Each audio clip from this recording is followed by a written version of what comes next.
Everyone, I'm Colin Tessier of WrestleZone.com, here to talk about Monday Night Raw on this fine Monday evening. Once again, as we've had for the past week or so, my usual co-host John Clark is not here tonight. He's still recovering on the home stretch of that recovery from his appendectomy. He said he hopes to be back for the NXT post-show tomorrow night on Tuesday. But one more time here, we're solo here on Monday night, here to talk about Monday Night Raw. Right off the heels of WrestleMania Backlash, we had a long post-show for that last night on Sunday. So if you haven't checked that out yet, make sure to check that out. We talk about all those matches, news, rumors, all sorts of stuff related to WrestleMania Backlash. Please check that out if you didn't get a chance to, because now we're already kind of on to the next one here for Monday Night Raw in the aftermath of WrestleMania Backlash. So on paper, I don't remember them announcing much before the show. And as usual, it's kind of a crapshoot because you're like, if you don't know what to expect, it's kind of tough to really know what you're getting into. They did announce one thing beforehand that was definitely interesting. That was a U.S. title match between Cody Rhodes and Theory. We'll get into that in a little bit. But otherwise, it was definitely kind of like, a free-for-all, I guess. You didn't really know what we were getting into. But the show opened with RK Bro, fresh off their six-man tag loss at WrestleMania Backlash to Roman Reigns and the Usos. And they said they may have lost the battle. They're going to win the war. They still want to unify the tag titles, so they're going to go to SmackDown this week and basically try and demand the unification match from Roman Reigns, essentially. And I'm not sure how that's going to go because I still don't know if they actually are going to unify the titles. I've seen kind of some conflicting reports about that. And by conflicting, I mean, like, I've seen reports that say that they don't really plan to unify the titles. So even though some of the storylines have been geared in that direction, I don't really know. I mean, as always, take everything with a grain of salt, but I'm not really sure how it's going to work based on some of the things we've been hearing. But we talk about it pretty much every week. I think they should unify the titles. I think that'd be beneficial. And case in point, so RK Bro this promo, the Street Profits come out. One of the best teams on Raw, but this is a match we've seen several times lately. And they said, we want next. We want our shot at the tag titles. And we had a match. So, of course, you knew it was going to be a good match. Both teams are great. But, I guess I would say both on Raw and SmackDown, a definite lack of depth in the tag divisions here. And Steven points out as well, so you might as well unify the tag titles. Not many teams anyway. I mean, yeah, we've seen this match with RK Bro and the Street Profits a lot. Over on the SmackDown side, they really don't even have anybody right now. Like, they've got the Viking Raiders currently are on NXT, kind of. You currently have I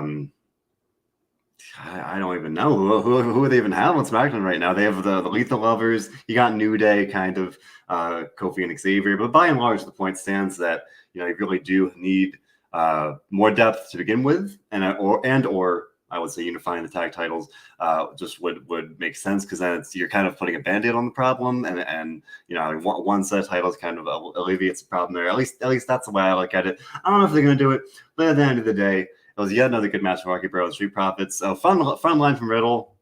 He said the Street Profits, of course, are known for wanting the smoke, and Riddle said, RK Bro 420 says we just smoked your asses or something like that.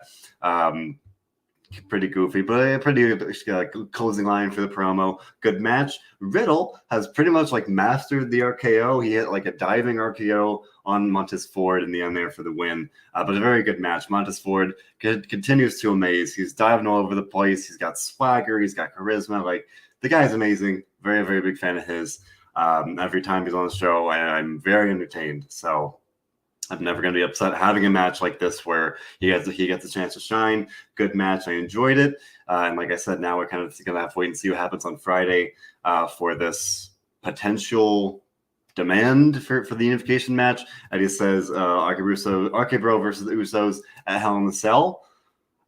Makes sense. I mean, I hope. Again, this has been kind of in the works for a while now, based on what we've been seeing on TV, the storyline.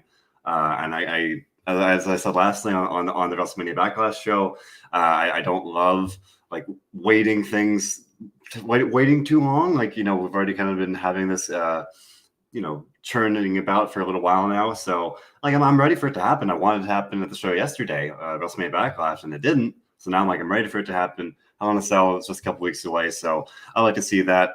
Steven with the good points. He says break up the Street Profits. Ford needs to be solo. I mean, I agree in the sense I think he could be a great solo star. I agree that I think that would be beneficial for him. And I think in some cases when he's had some singles opportunities, I've been impressed with that as well. But kind of as I was just saying, when you have such little depth for the tag division, I guess across both brands, losing one of your top teams like that would not be ideal. But Brian agrees, saying the Ford does need a singles push there. So, but then I think of maybe some other options. Brian says you could have call ups to help the tag division. Maybe the NXT tag division isn't too hot right now either, which isn't great. There's nobody. 2 months ago, I would have said MSK. Unfortunately, that didn't exactly work out for the best. But no one really jumped off the page sitting here today that I'm like, oh yes, they should get called up on the NXT tag team side of things to kind of help the main roster. But maybe someone will emerge in the coming weeks. So hopefully we can see on that as well. DJ points out, at least on the SmackDown Dark matches, you got Mason Mansoor kind of with LA Knight as their manager. They're kind of doing something there on the SmackDown side of things potentially. It would be an interesting team. They've just been doing dark matches, so nobody's gotten seen them really on TV at this point. So that could be something as well. But at this point, it does look like we're going to keep rolling with RK-Bro versus Usos in some capacity. But like I said, Riddle, great springboard RKO, and DJ asked, who does the springboard RKO better? Of the two, Riddle and Orton, I mean, it's Randy Orton's move. It's literally his name. I just think that there's something really cool about how Riddle is actually learning the move, and we're seeing some progress. Whereas he's doing it in different ways. Whereas he at first just did an RKO, now he's doing diving RKOs and stuff like that. So I think Randy Orton's the master, but in this case, Riddle is a very good student. At least what we're seeing so far, because it's hard to be better than Randy Orton. It's RKO. It's Randy Orton, RKO. But a good match. I enjoyed that. And again, I'm hopeful they unify the tag titles. And that was just one of two title matches we had tonight. We might as well dive right into the next one because it makes sense. So that, like I said, I think they may have advertised this match right before the show started, but earlier in the afternoon they announced Cody Rhodes will be challenging Theory for the U.S. title. Now, this one caught me by surprise. I mean, I thought, as we talked about last night, after WrestleMania Backlash, they might drag out this feud with Seth Rollins a little bit. And beyond that, I didn't really know what else they might do. I wasn't necessarily expecting a U.S. title match, kind of just like that. So then they announced the match, and I thought, okay, maybe they'll give him the title. I felt like a valid possibility. I think he would definitely elevate the title just by virtue of being Cody Rhodes. So, they announced the match, and I was like, okay, I think I'd be okay with that. I mean, that would be a pretty good way to kind of delay pushing Cody as a world title contender. So I was fairly happy with that potential outcome. But at the same time, when they announced the match, I thought, okay, there is a very, very good chance, if not, pretty much definite probability that Seth Rollins would interfere and cost Cody the match and have that kind of be the catalyst for this potential third match. Which would likely be a Hell in a Cell, as we're talking about after WrestleMania Backlash. And DJ agrees. Yeah, DJ says that he knew Rollins wasn't done with Cody all along. Eddie says Cody versus Seth will be inside a Hell in a Cell. And Steven kind of likewise saying, end the feud, Cody and Seth inside Hell in a Cell. So it definitely feels like that's where we're going here. I mean, no complaints. Both the matches so far have been great. I'm sure they are going to have a very good Hell in a Cell match, assuming that's where we're going, and I think it is. I hope they can keep the story interesting. I think as I said last night, kind of as we're going into WrestleMania Backlash, it seemed like we're just starting to get into the more kind of personal side of things with Seth insulting Cody's dad, Dusty, a little bit before WrestleMania Backlash. Now in the next couple of weeks, we might kind of elevate that a little bit more, get a little more heated, and really make it feel like it's deserving of Hell in a Cell. Now, granted, in recent years especially, not every match has been a blood feud for Hell in a Cell. But again, I'm old-fashioned. I like when you have your bitter blood feuds, for lack of a better word, in Hell in a Cell. So that's what I'm kind of hoping to see. But yeah, I did kind of like the idea in some ways of Cody winning here. Granted, that wouldn't have necessarily been good for Theory, obviously, to lose like that. But I think no matter what, he would have benefited from being in the ring with Cody Rhodes, and I think he did. So maybe a win-win in that case. And that's just as he thought Cody would win. I mean, yeah, it seemed like a very valid possibility. Again, as we're talking about, not really sure about, who's going to potentially step up to face Roman and when. You've got several shows before SummerSlam. Not quite sure where Cody falls into that. Giving him a U.S. title run to kind of like take him out of the running in a way would made sense to me. But at least for now, it seems pretty clear that we're going to keep getting Cody versus Seth here. DJ points out he's going to be there live and in person, so we'll get to see it, at the arena. So that's very exciting. And he says that he's predicting Rollins going to win on that night. I don't think so. I think that would it's not great to have Seth lose 3 times, but they kind of, in some ways, like they book themselves in a corner where it's like, nobody wanted to see them 50-50 Cody yesterday at WrestleMania Backlash. Having Cody lose at Hell in a Cell, not the best look for him because he's kind of coming out on the losing side of a feud in a way, even though he won the first 2 matches. So in some ways, it sounds weird to say I think Cody should win again, especially, again, it depends on the timeline. If they don't want to, build him up as a world title contender right away, potentially for like SummerSlam or something, then I could see Seth winning, cheating, something, whatever. But otherwise, my gut would say Cody in some ways. But again, I could see it going either way. And he says Seth will challenge Cody inside Hell in a Cell, could have rejected it, then Seth will make it more personal and force Cody to accept it out of just bitter anger, I guess. I mean, yeah, just costing the U.S. title doesn't seem necessarily like a clear like point A to point B, like, oh, that's the motive for Hell in a Cell. Like, I feel like we could have more of a motive in doing so. So I like that idea as well. DJ points out that Cody has not been in Hell in a Cell yet, at least not in a singles match. I remember, I think maybe it was the first Hell in a Cell way back in 2009. That makes me feel old, but that was like my second year as a fan. I remember the Legacy, Cody and Ted DiBiase faced DX in a tag team Hell in a Cell match.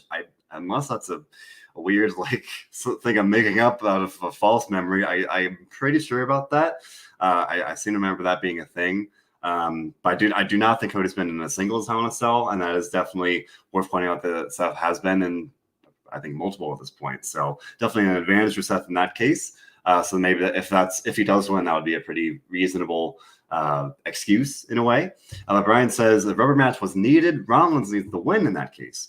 I mean, yeah, it's tough. You never want to see anybody, any main eventer, lose 3 high-profile matches like that, 3 shows in a row, essentially.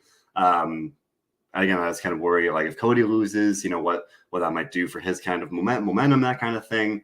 But at the same time, I don't necessarily think that Seth should lose in that case. DJ says I thought I was talking about the McMahons. I think the McMahons versus DX in like 2006, and then we had Legacy versus DX in 2009. I'm talking about a match of Cody Rhodes and Ted DiBiase versus Shawn Michaels and Triple H. I know the match you're talking about as well. It's like one of those vivid memories as a wrestling fan because, like, again, that was me, my young years as a fan. Legacy and DX, I remember that feud very well. So in that way, maybe it's kind of cool. It'd be kind of cool to see Cody and Hell in a Cell much like that. Eddie says that he likes the throwback with having a sledgehammer inside Hell in a Cell, maybe like a strap, that we've seen with MJF and AEW. I like that idea as well. I'm sure we could have a lot of fun throwbacks, with the Hell in a Cell match here. We saw a Pedigree in their match last night at WrestleMania Backlash, so I'm sure both these guys would want to kind of, go to the well and bring in some history here, because especially for Cody, for someone that has not been in a Hell in a Cell match yet, it could definitely kind of reference a lot of that history because there have been a lot of great Hell in a Cell matches. But maybe beyond that, Steven says Cody's going to win Hell in a Cell and then maybe even go on to get the Money in the Bank briefcase. I could see it. Tonight, I have Peacock, I think the version with ads. So I did not see it last night. I heard about some of the controversy about the Cody Rhodes Money in the Bank promo, where he was kind of like the spokesman for the Money in the Bank promo at Allegiant Stadium in Las Vegas. And I saw something they aired it tonight, if not on Raw. It was one of their WWE commercials during the show. Cody Rhodes being kind of, again, the face of the commercial here for Money in the Bank. And folks, that's just so weird, right? Like, again, we're getting more used to it now. Cody's been back in WWE for a little over a month. It's still weird though. Okay, like if you really just sit back and think about it, like it's still weird that Cody is in WWE and he's advertising, like literally he's the speaker in this commercial for a WWE pay-per-view. that to me, that was weird in itself. And then our WrestleZone Matt Black pointed out the Money in the Bank is in Las Vegas, where AEW Double or Nothing will be later this month. And in general, AEW has a lot of connections with Las Vegas in their short history. So just a weird connection in that case as well. But it's just weird to me. Like Cody Rhodes being the guy for this paper, for the not the mascot, but the guy that's like representing the pay-per-view. It's just weird. It's just weird. But I definitely agree with Brian here saying Money in the Bank is becoming one of it's like a big five. It used to be like a big four of WrestleMania, SummerSlam, Survivor Series, and Royal Rumble. Now Money in the Bank is definitely making a case for the top five, like for the, as Brian said, like a big five instead. So far, I would say, especially ever since, last year when the fans came back, that was a pretty big show. We had John Cena return. That was like huge moment, obviously. So no, I agree. I think it's an event that I always tend to enjoy. I remember in 2020 when they did it in the Performance Center. Even then, it felt like a big show in a different way because it was so special. So I definitely agree with that. I've always enjoyed my event to begin with. So in some ways, and they're doing it as a stadium show this year. They're doing it at Allegiant Stadium. So in some ways, I would expect it to be a pretty big card, even just a couple weeks before SummerSlam, and maybe that's some room for concern there when you're doing it so close to SummerSlam. It's hard to kind of like have two really strong big shows in such close proximity. Well, wait and see what happens on that. But I'm looking forward to it. I always love Money in the Bank. And again, interesting that Cody's kind of the spokesman in this case. But of course, it makes sense. I'm not disputing that at all. Eddie says, of course, that Cody's very popular, so of course they'd want to use him to promote it. No, like that's just business. Like that would be kind of silly not to. It's just, again, to me, it's inherently weird sitting here thinking about it. Like Cody, again, 1 month, called 2 months ago, Cody was an EV, if not an EVP in AEW, still very much with the company, all these things. Or not 2 months ago, you know what I mean. At that point, he hadn't returned to WWE yet. It's still a weird time. Still a weird time. DJ asked if we've heard the new rumor for Money in the Bank. The winner doesn't get a cash in. It's an immediate main event spot for WrestleMania. I heard that. I alluded to that a minute ago. I heard that was said during the promo last night. I didn't hear that tonight. I think they edited it out of the version that was aired during Raw. So I heard some people wondering if Cody like messed that up. If it was like essentially not a promo, but like this commercial. If he just made a mistake or like I don't know.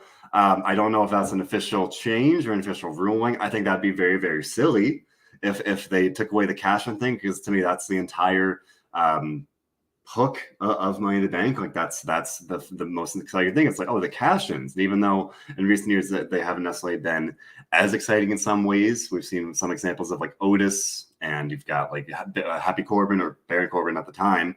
Not a great cash-in. I think Braun Strowman won it as well. So, a couple of not great cash-ins. But by and large, from my experience as a fan, years and years of fun cash-ins. One's going to happen, that finally happens, and it's really exciting.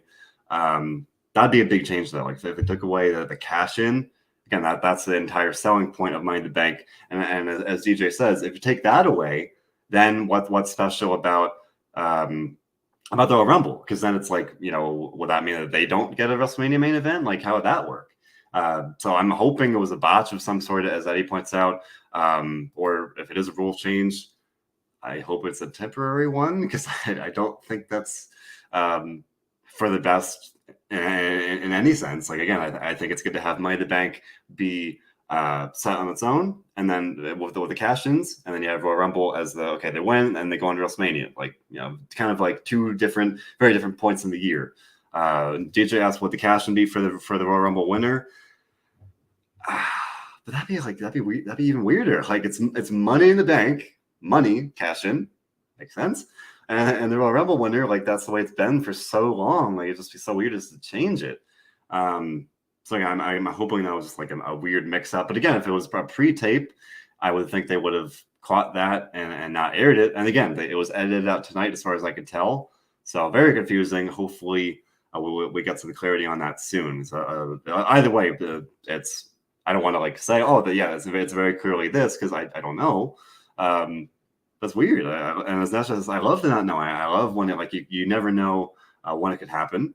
And as Eddie brings up, like Seth Rollins catching WrestleMania 31, and he points out like if they do kind of that they get a WrestleMania main event, you could have it be kind of like Seth Rollins, where even though he used the cash in to get in the main event, maybe he's like, I don't know.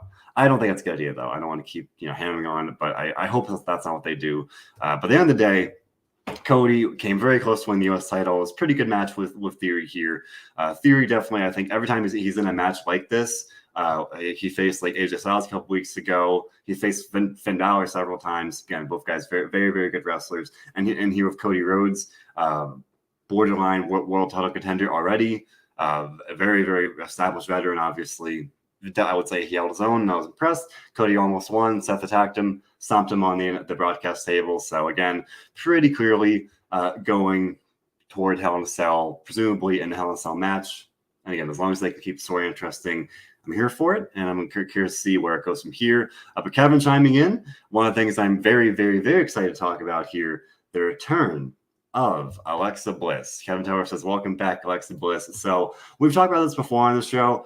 Sometimes things get like leaked or reported right before the show starts. So, and being a news writer, it's my job to write these things up. So I saw the news that Alexa Bliss was reportedly planning to come back, and I was very happy. I was like, okay, great, cool. And at the same time, it's like, okay, I don't get that excitement because I see it coming. But at the same time, she comes out and I'm very happy. I'm like, yes, it's been too long. I'm excited.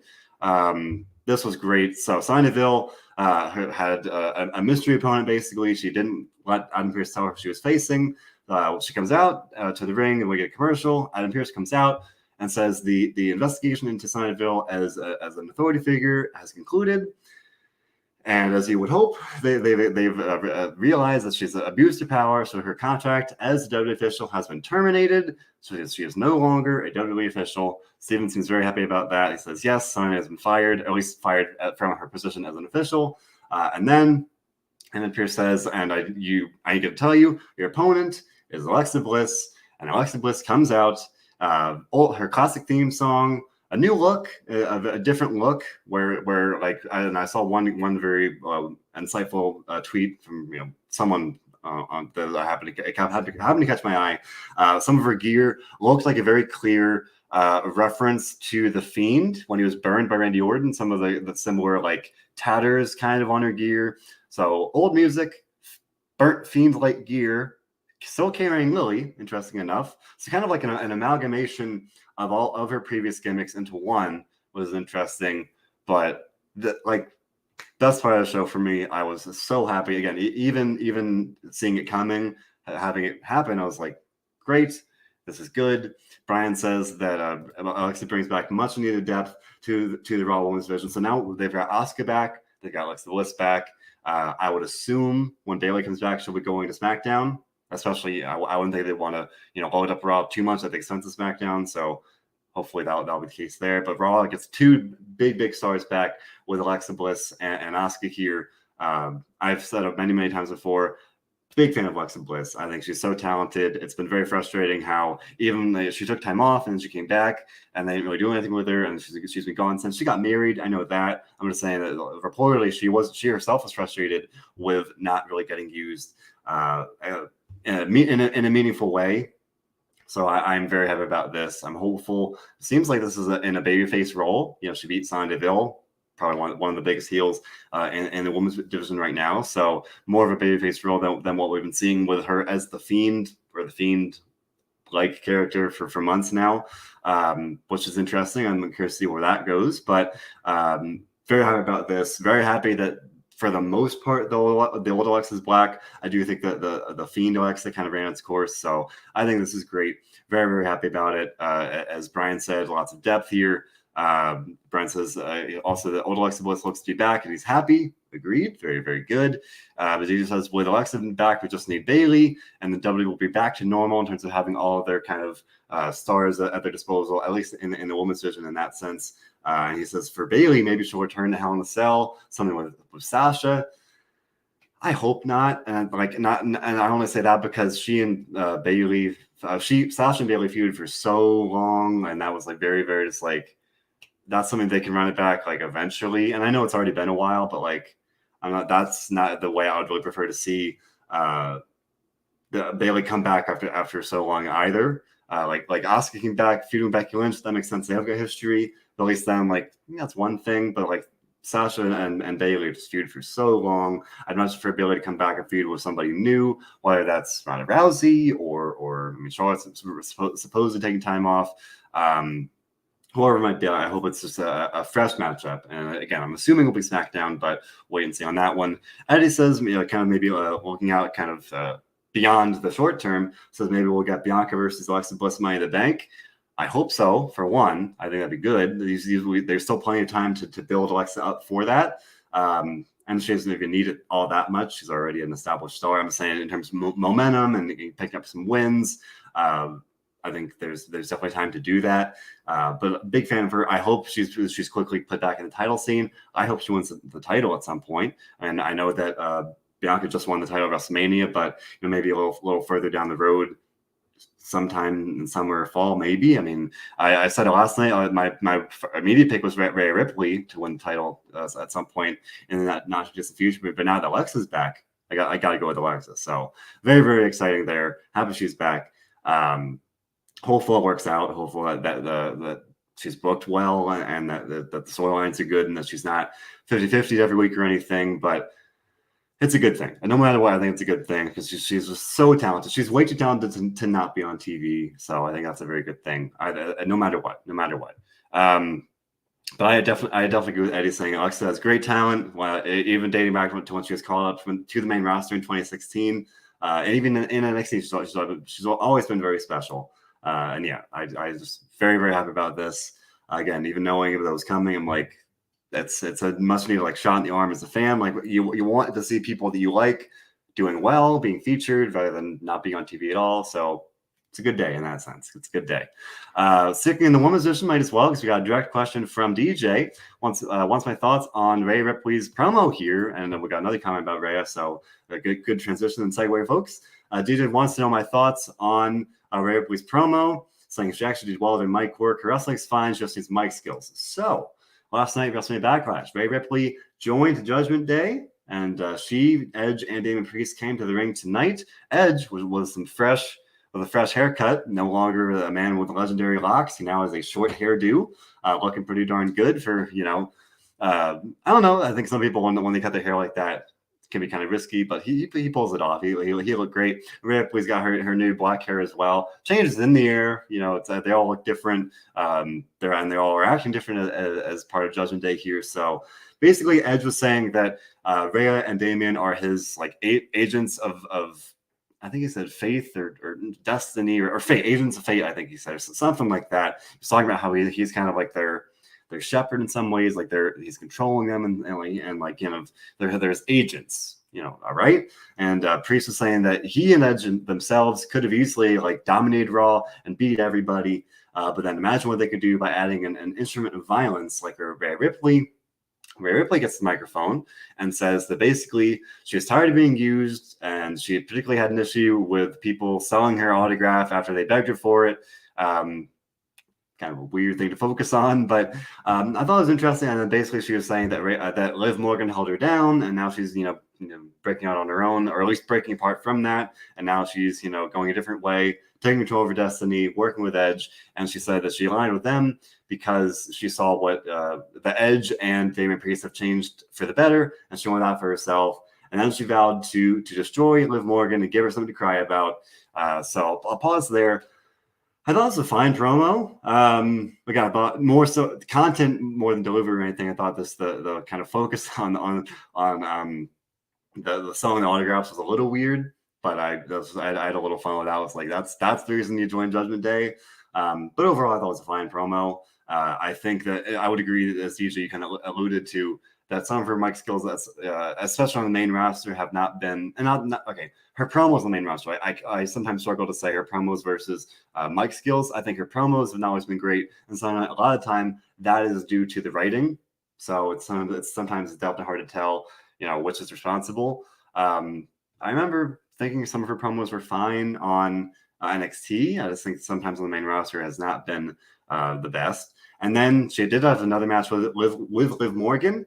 And admittedly, it may sound harsh, but I was like, I've said it before, I'm not the biggest fan of Liv Morgan. So I was like, oh, I kind of hope she just like squashes Liv Morgan and really kind of like establishes herself as a legitimate, powerhouse. And she dominated the match, but then Liv rallied, so it was definitely not a squash match or anything. But then Rhea picked up a pretty dominant win, made her tap out. Then she beat her down after the match. At that point, Finn Balor and AJ Styles came to the ring, and then that set up another match with Finn Balor and Damian Priest. But I'll pause there. So good win for Ripley. Fairly good promo. I like the way they're kind of justifying why. And Rhea now, first Damian Priest are joining Judgment Day.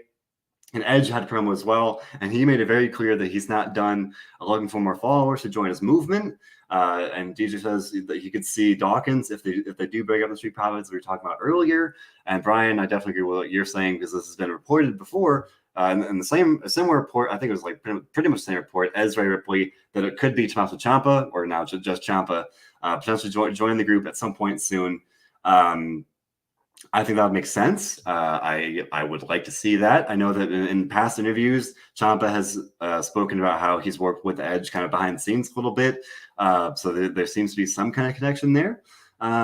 This will be a very good way to establish Ciampa on Raw rather than what we're seeing right now. We'll talk about him next. But that'd be, as we were talking about last night, for Rhea Ripley, anybody working with Edge, that's like an automatic way to establish yourself. Because it's Edge, it's a Hall of Famer. So I'm excited about that. On the flip side, whoever does kind of wind up opposing them, so far it's been Finn Balor and AJ Styles pretty much exclusively. And they're going to need a little more help because now you've got Rhea Ripley, Edge, and Damian Priest. So whether that's Liv Morgan or someone else, like they're still at a disadvantage. So and if they do add Ciampa or somebody else, they're going to need someone else for. Eddie points out that the not Bullet Club, essentially, where you've got Finn Balor, AJ Styles, and whoever else it might be. I like the idea. He says he could do Judgment Day versus quote unquote the Bullet Club inside Hell in a Cell. Now I don't know what all they're going to do for Hell in a Cell. Usually they do like 2 Hell in a Cell matches, maybe 3, and I would think that'd be Cody and Seth would make sense. Maybe this one, I think that makes sense as well. We're still several weeks away. I don't know who Ronda's going to face. I don't know who Bianca Belair is going to face. She should have a match on the next pay-per-view. Roman will hopefully have a match, so that could be Hell in a Cell potentially. We'll wait and see. I like the idea though of having that feud kind of culminate in a Hell in a Cell match. Like that idea. But again, I think they're going to need someone else to join that team because right now they're outnumbered, and obviously no one they even showed tonight. Like Rhea Ripley got involved, and no one stopped her. Like AJ Styles and Finn Balor weren't going to hit her back because they're baby faces. They're not going to do that. So they're going to need, again, if it's Liv Morgan or someone else, I guess it's kind of to even that out a little bit. And then again, if it's Ciampa or someone else, they're going to need someone else beyond that to keep numbers even. So I'm not sure. I think Ciampa would make sense for Judgment Day. Mustafa Ali's already feuded with him on the babyface side, so I think that would make sense as well.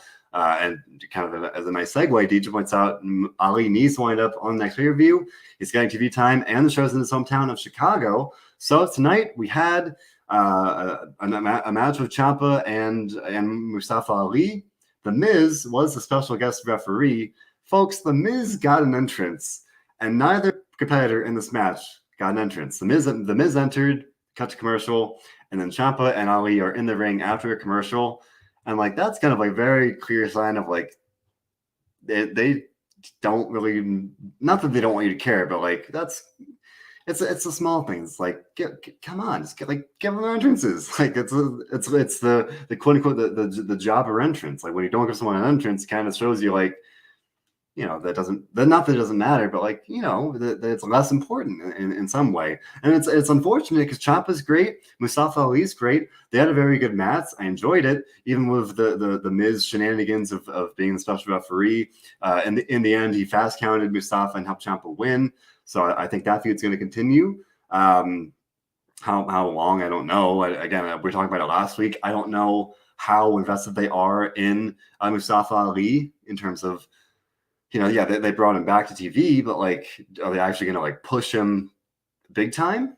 I don't know. Fernando Hernandez it was a huge slap in the face of Ali and Ciampa to not give them entrances. I mean, yeah, it's kind of like just basic, production night, for lack of a better word. It's like you have a match. In theory, at least one competitor should have an entrance. Because usually, yeah, like we had later, we had Sasha Banks. I think actually right before that, Sasha Banks and Naomi defeated the new team of Doudrop and Nikki ASH. Now, unfortunately, they didn't get an entrance, which kind of goes to show you, like, oh, yeah, they're not gonna necessarily be winning this one, because like it's just telling, like, and it happens so often. It's like it makes pretty clear that that's what's going to happen. DJ calls it it's the jobber treatment, and like that sounds bad, but like it is. But I should mention, because I just brought it up, Sasha Banks and Naomi defeated Nikki ASH and Doudrop.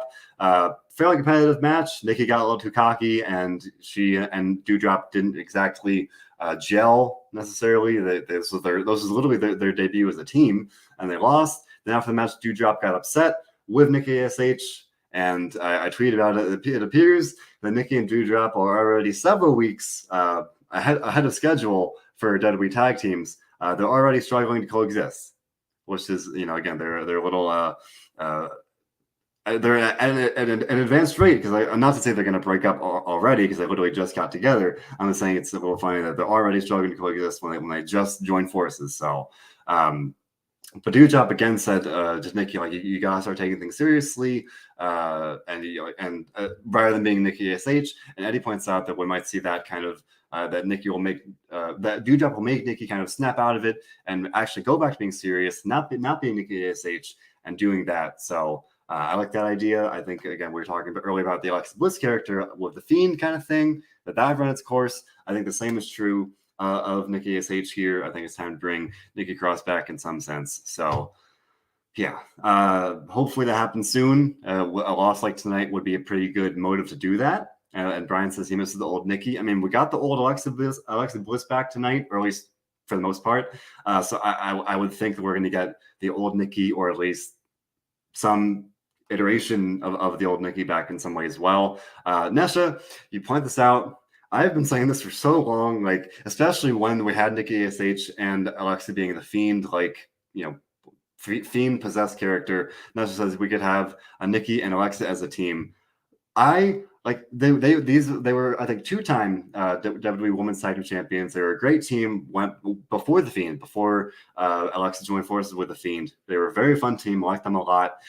But once we had Nikki turned into Nikki ASH and Alexa turned into the Fiend-like character, I thought they could have been a really fun, like, heel team, like two like super villains in a way. I'm a comic book fan. I know it's very nerdy, but like kind of like what I think I compared it to back like last year, Harley Quinn and Poison Ivy. I thought that would have been a lot of fun, and they didn't do that.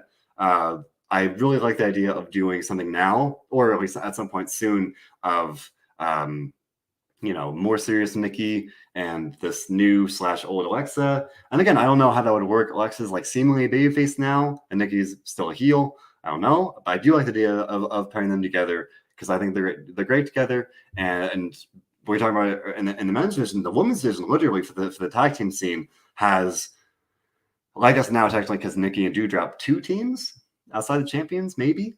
You've got Shayna Baszler and Natalya on SmackDown, but definitely need more depth here. So definitely like that idea. And Nando says Crazy Nikki is the best. Nikki would love to see her and Doudrop bring back the whole sanity thing. I think that'd be fun. Yes, a shout out to Nikki's run in NXT. Doudrop makes sense as well for that. To kind of just like borrow from that. I don't see any reason why not. I like it. I like the idea. I'd be happy to see that. But overall, they lost the match tonight. It was the first match of the team. In a way, like, it made sense. Yeah, it's not great to lose your debut, but this was the first match of the team, and they're up against the tag team champions. Like, of course, they kind of should have lost. Like, that makes sense. So, I'm sure they'll gel. And again, especially if Doudrop brings back the more serious Nikki Cross in that case, I think they could be set up for some success here. So I think that'd be good. Maybe they'll start to string together some victories as a result. But right now, they need to figure out some way to change it up, because they were not able to do it tonight, and that's a good story. In some ways, you gotta give them credit where credit's due. So I'm hopeful that it'll have a natural consequence. Looking forward to seeing that. Something I was not expecting to see tonight. DJ says, does anyone know that KO had a brother named Ken Owens? Kevin Owens, his older brother tonight. Ken Owens came out to confront Ezekiel, Elias's younger brother, as part of their ongoing feud. This was Kevin Owens wearing a gray wig, and like a gray dyed beard. Very, very fun. Just, that he was making fun of Ezekiel like that. And then he, like, much like Ezekiel introduced himself to Kevin Owens, he's like, hi, I'm Ken Owens. And then Ezekiel, like, bought into it. He was like, or at least tried to, like, be kind and like, oh, hi, Ken. And Kevin, like, ripped his wig off. He's like, no, you're a liar. I hate liars. Like, he was proving and the fans were like seemingly buying into it. In his mind, he's like, the fans believe anything, or no one's actually buying that you're Ezekiel, you're Elias. And kind of as part of that, earlier in the show, Chad Gable revealed that he had a DNA test done on Ezekiel, and we'll find out the results next week. And obviously that's interesting because it's Elias. Like, I'm sorry, I can't even lie. Like, we all know it's Elias. So obviously they're going to have to kind of fudge the numbers or do something a little screw with the results, because it's not Elias, or it's not Ezekiel, I should say. But as Eddie points out, it's not supposed to be this entertaining. It should not be this good, but it is. Kevin Owens is a national treasure. Chad Gable's making it great. I've been more impressed with Ezekiel, and again, in a way, it feels like in some ways he's like the least entertaining part of the storyline, which sounds weird. Because again, we still haven't I feel like we haven't really gotten to see him. I don't know. Like, it's just weird. It's like Kevin Owens, it feels like he's really carrying the storyline in that sense. And like Ezekiel / Elias, is playing this character, and he's having fun with it. And like, if anything, the more entertaining things have been interviews. He was on an interview with I think it was Brandon Walker of Barstool Wrestling, and he was saying that he used to walk with Elias when he was a kid. A little pun there. He's more of a piano man. He's talking about his relationship with Elias. Like, it's like I feel like they're not really incorporating enough of the story necessarily. And again, more of the entertainment value has been Kevin Owens and kind of hamming it up and having fun with it. Whereas Ezekiel, like, is playing the role and he's making the character work, on its own. And it's very, very like separate from Elias, which deserves credit. But again, I still feel like I'm not really like getting into it in that sense. So I don't know. I'm curious to see what his DNA test thing goes. Nando, was wise words as always. His KO was making chicken salad out of chicken. You know what? Yeah, again, the first night, I was not a fan of this thing. I thought it was so weird. I was like, what are they doing? This is just bizarre. I don't know where this is going. Poor Kevin Owens, because this was just after he faced Steve Austin at WrestleMania. He's clearly having fun and having a good time with it. And it's entertaining, so gotta give him credit for that. Again, I don't know what the end game is, because in theory it is Elias. Vanessa says she does love it. She loves the storyline here. It's fun. It's a good time. But everyone's making it work well. Brian says KO is always his favorite. He makes anything good, and that's for dang sure. Kevin Owens is great. Big fan of his. But again, we're thinking about where this might go next. Eddie says, what if Ezekiel actually brings Elias to WWE? Like, if it's someone else somehow? He says, what if they have like LA Knight play Elias? Because they have a very similar face. I don't know about that. I don't know. Like, they could go some wacky ways with it. I've seen some fan theories like, what if they play it like Moon Knight in the MCU, and he's the same person, but he has like very, very, if not split personalities, like, a fractured mind where like he just kind of like switches, where like he's like 100% sure that he's Elias, and he switches and he's 100% sure he's Ezekiel. And I was thinking about that before the show tonight. I was like, okay, the only problem is the beard, because like Elias had the beard and Ezekiel showed up night one and he did not have the beard. And like now, like, to do that, like, how I'm having a hard time like kind of rationalizing that. But I'm again, I don't mean to say again, I'm a big comic book fan, so of course I watched Moon Knight, and that's been on the brain. So seeing this kind of split personality like thing, I've been thinking about that and how that might kind of be similar to it. Nanda says Moon Knight's a great show.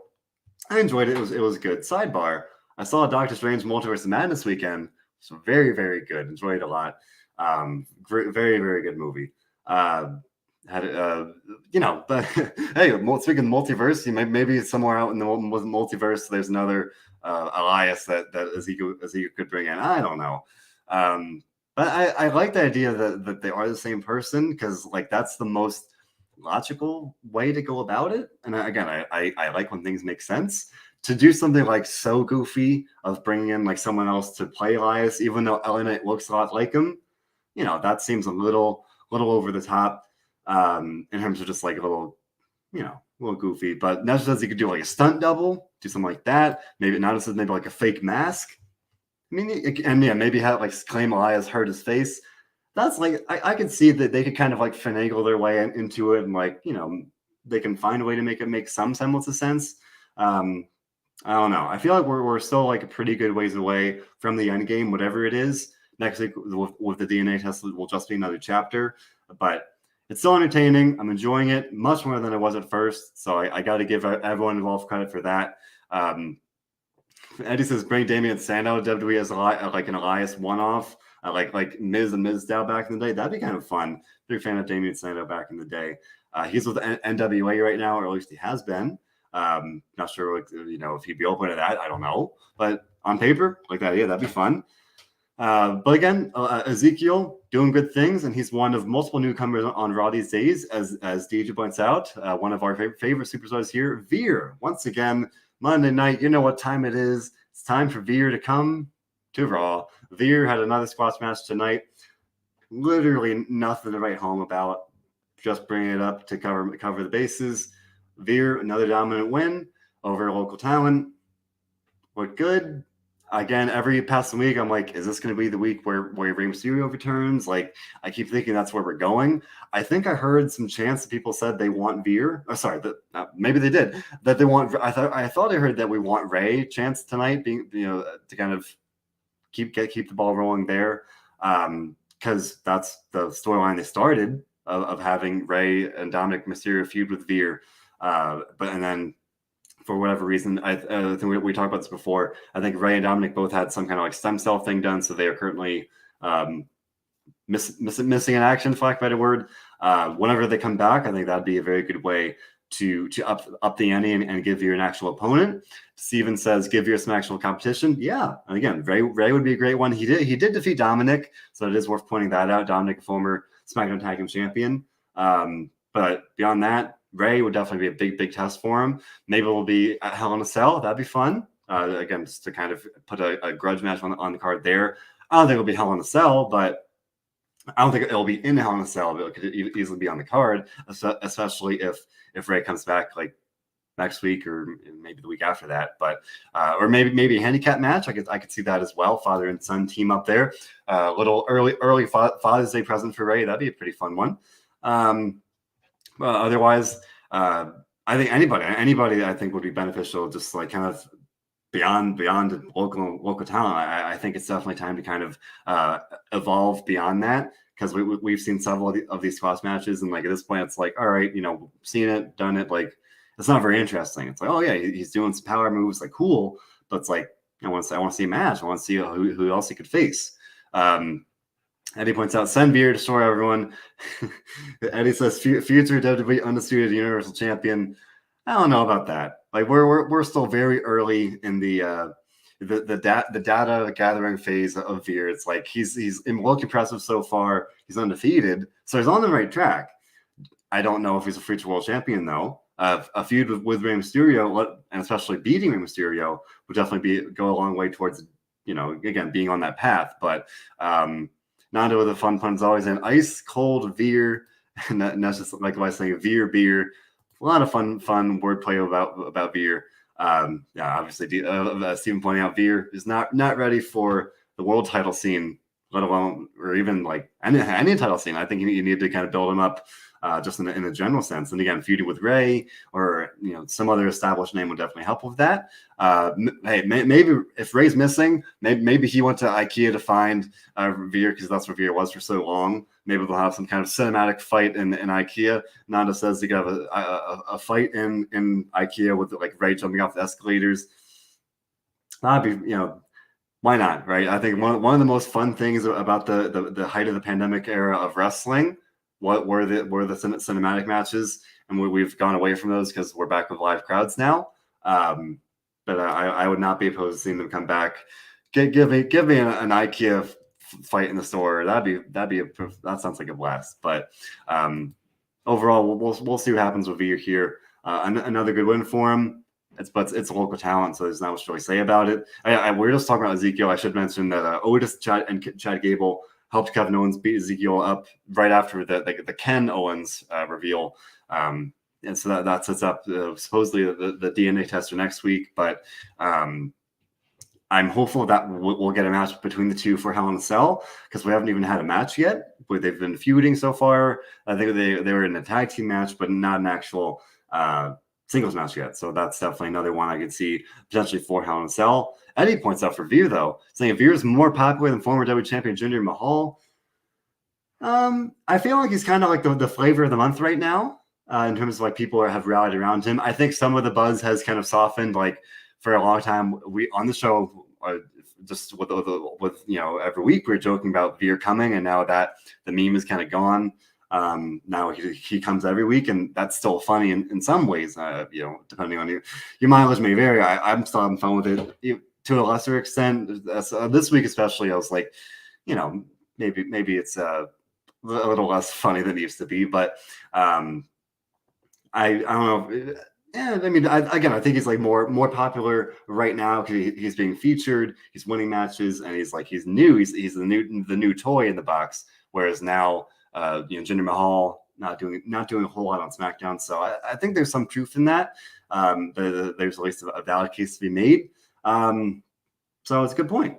So otherwise here we have the Judgment Day promo, Real Morgan.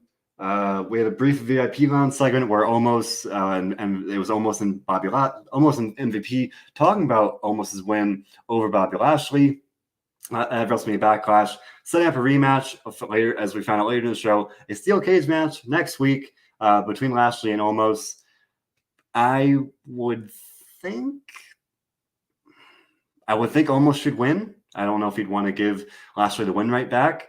Because we talked about it last night. I think if you want to establish Omos as a top star, beating Lashley is the way to do it. And having just 50-50 him is probably not the best way to do that. So would not exactly be all in favor of having that win go right back to Bobby Lashley in that case. But it'll be a fun house fight. Big meaty men slapping meat inside a steel cage. What more could you ask for? What more I could ask for? The end of two marriages in WWE that I was not a big fan of. Nasser says everyone gets divorced in WWE, and as DJ said, Reggie and Dana Brooke, Reggie and Akira Tozawa. Especially Reggie. Reggie got served. Reggie got the divorce papers. Akira Tozawa ran away, so he did not actually get served yet. That seems a little like a loose end. But Dana gave Reggie the papers. They're very clearly getting divorced, in storyline. But not to cheer divorce. Obviously, it's bad. No, it's not. It's not happy. Like I don't know. It's a weird thing to talk about. It's like I'm not happy to see them get divorced. But like I didn't love the marriage in the first place. I don't know. It's like it's not good, folks. Like the 24/7 stuff just keeps going on every week, and like I'll give them credit for like doing something every week, but it's not for me. DJ says it's instead of jacket time, we got divorce time this week. Oof, that's rough. I don't know if they're going to do something kind of beyond this. I don't know if they're going to actually show the divorce. That'd be kind of a little depressing. Nesha says, just give Truth his baby back, and that being the 24/7 title. Yeah, it's a long overdue. Truth needs the title back. I hope that he gets it sooner rather than later. It's been far too long. Eddie points out, Truth be the judge of divorce court. I mean, I probably at this point he's a lawyer, he's an officiant, he's a couples counselor.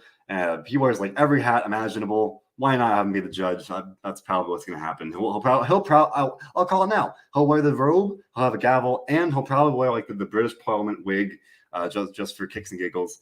I can see it now. I feel like that's where we're heading here. But not a big fan of the storyline overall. Should mention, I don't know why they played the Lacey Evans vignette tonight on Raw. I talked about on the SmackDown show. I think they're very depressing. So like I didn't love the idea of having to see it on SmackDown and then again on Raw. It's like it's rough. Just to like, you know, they're sad. Like it's a sad story. It's a real story, but it's like, man, it's really like sad and just like, whew, you know, it's a bummer, you know, and the story is that she overcame it, and like that's wonderful and resilient, and it's a great story for, you know, everyone. But just like they're so just like like it's 90% like really really sad, and then it ends with her saying, and they overcame it, and there you go.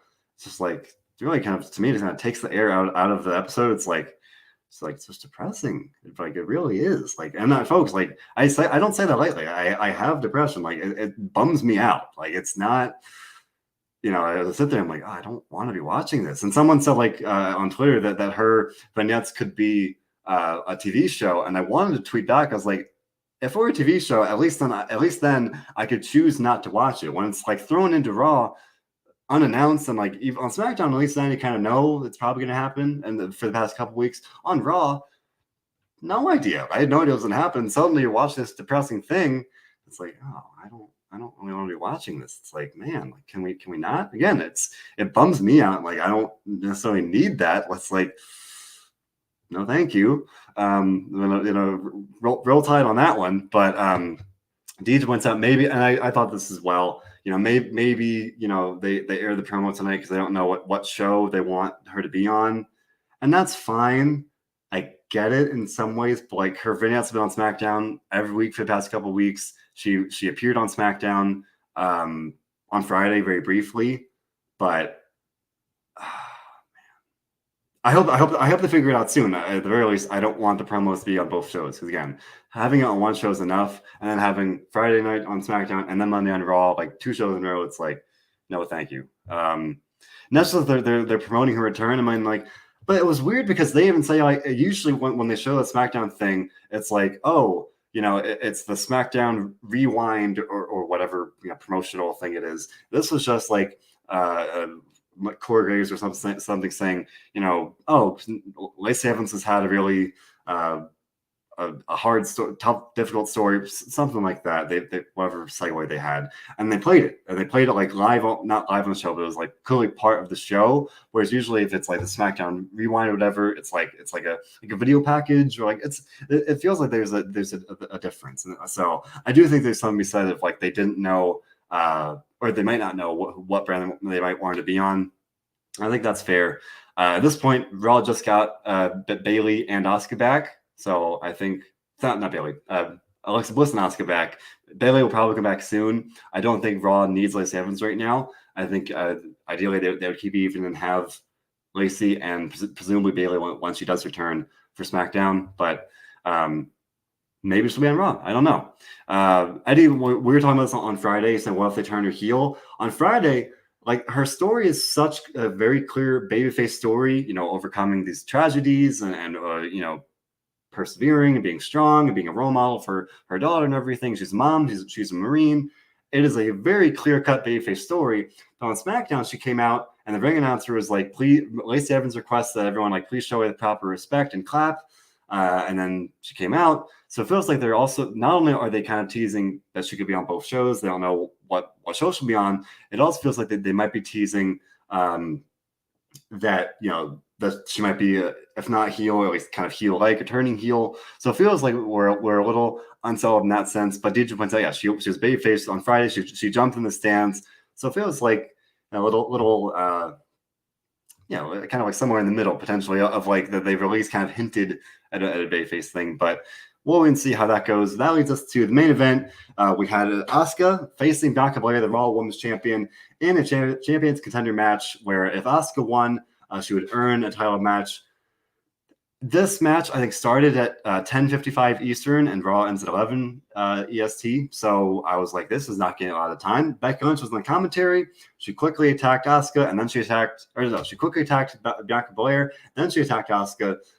So kind of throwing out the match into chaos.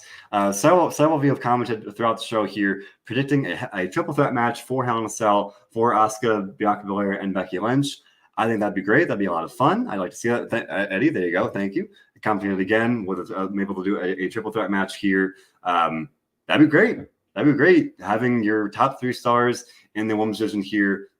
Maybe minus Alexa Bliss right now, but 3 of your top stars, at the very least, in the women's division here on Raw in one match for the title.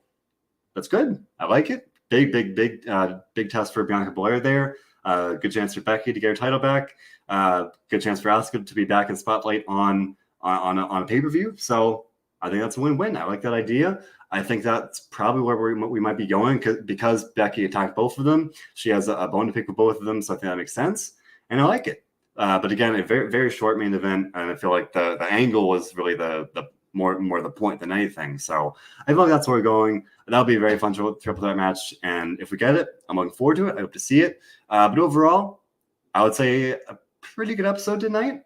Pretty much for me, carried by Alexa Bliss returning. I was very happy about that, and I guess the combo: Alexa Bliss returning and Sonya Deville getting fired from her authority role, because again, that's been a long time coming. Because blatant abuse of the power over and over again. It's like that had to happen at some point soon. Probably should have happened a while ago. So that was overdue. Glad it happened. Combined with Alexa Bliss returning, good matches. Already kind of getting the feel for what we might be going for Hell in a Cell. I like that. RK-Bro versus Street Profits was good, and Ezekiel and Kevin Owens still entertaining as well. So all in all, it's a successful show. I enjoyed it. Again, largely propped up by Alexa Bliss returning. I would probably go for like a 7.2. Feeling a little generous tonight. Nasha says that she'll give Raw an 8. Alexa being back, Sonya getting fired. Great show. Brian says he gives it a 7.5. Happy for Bliss's return, and he also liked the main event. So people seem happy about that as well. Steven with 7.25. Finish on Nando saying Alexa coming back made this Raw 7 ducks. 7 ducks from our friend Nando. Very nice. DJ asking about Becky Lynch's wacky attire. She had this weird face thing going for her. I don't know. He's saying potentially making a Fatal 4. Oh, I guess, sorry, 2 questions. Becky dressed like the Terminator. She had this visor on tonight. I thought it looked very, very goofy, but that's what she's doing these days. Maybe a Fatal 4-way with Alexa. I would love that, but also I would worry that Alexa would take the pin there. Someone would have to take the pin in that match, and of those 4, I feel like they would have to be Alexa, so I'd rather them build up Alexa, ideally, build her up more, and then give her a shot later on. DJ, with giving Raw a 9 tonight. There you go, a 9. 9 for DJ. DJ clearly did a lot. I thought it was a fairly good show. Again, I'm biased, mostly propped up by Alexa was returning. I was just happy to see that, so I was in a good mood. Maybe feeling a little generous, but I thought it was good. Nesha says that Becky and Seth are just trying to have the craziest outfits. They're up in the ante every week. They dress so wacky. It's weird, but whatever they want to do is fine. It's their thing. They're whatever. That's on them. I'm kind of indifferent. I think it looks kind of goofy, but overall, the show is pretty good. That takes us to tomorrow for NXT, Tuesday night for NXT 2.0. John should be back for the NXT post show. Not penciled, not set in stone yet, but that is currently the tentative plan. Otherwise, we'll be here on Tuesday for NXT 2.0, the post show. Robert E. Felice on my back here on Friday for a Friday post show. 2 Dynamite Dudes and Rampage, Marcus and Dominic cover all things AEW. Otherwise, a great stream of interviews constantly coming at you guys. Bill Pritchard recently interviewed Speedball Mike Bailey, Moose, the Good Brothers, bunch of Impact guys, and more. And we've got lots of great stuff coming up as well. A bunch of exciting interviews in the works. So make sure to check them out and leave a like and subscribe so that you can get the alerts when new stuff comes up as well. And with that being said, folks, thank you all so very much for listening. We appreciate you so very much. As always, the world outside, scary place, but we're coming together to do one thing above all others, and that, my friends, is to enjoy wrestling. Thanks for listening, everybody.